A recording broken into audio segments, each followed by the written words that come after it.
नमस्कार दोस्तों, डॉक्टर गोविंद आज फिर आपके साथ। आज हम बात करेंगे द्वंद्व के बारे में। द्वंद्व का तात्पर्य किसी प्रकार का युद्ध होता है। मित्रों, अगर वो द्वंद्व बाहर का होता है किसी प्रकार का, तो कहीं ना कहीं हम बात करके समाधान निकाल के उस द्वंद्व को समाप्त कर सकते हैं।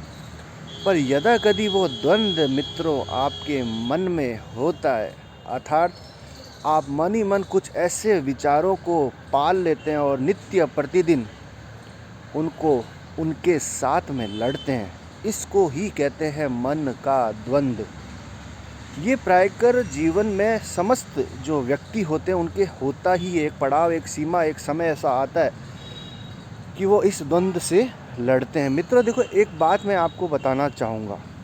भगवान श्री कृष्ण ने अर्जुन को जब समझाया था कि जब वह अपना धनुष बाण उठाते और उनके हाथ कांपते हैं, क्योंकि उनको बाण चलाना होता है अपने ही पूर्वजों पर, अपने ही गुरु पर कहीं ना कहीं भगवान श्री कृष्ण अर्जुन को समझाते हैं कि आप इस युद्ध क्षेत्र में हो और अभी आपका कर्तव्य यही है कि इस युद्ध के अंदर बाण उठाकर शत्रु को जो सामने है आपके, उसको समाप्त करना।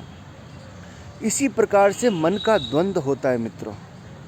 बहुत से विचार, नकारात्मक विचार हमारे दिमाग में निरंतर चलते रहते हैं और मन ही मन हमें उनसे लड़ना पड़ता है। हम उनसे क्यों लड़ते हैं?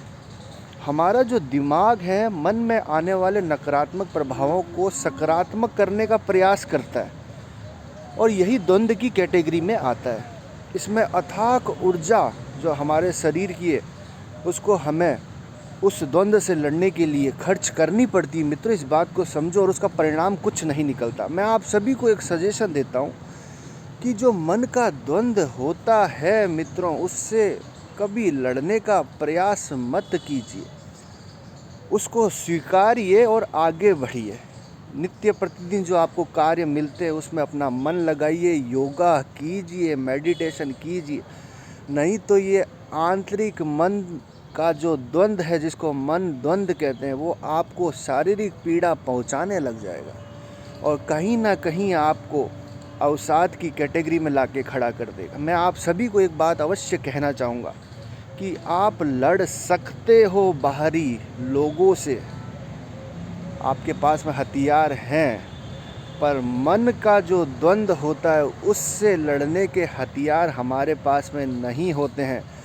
हमें उस द्वंद्व को सकारात्मक रूप से स्वीकार करना पड़ेगा और अपने जीवन में आगे बढ़ना पड़ेगा, और यही इस जीवन का नियम है। उम्मीद करता हूँ कि आप इस वीडियो को समझेंगे।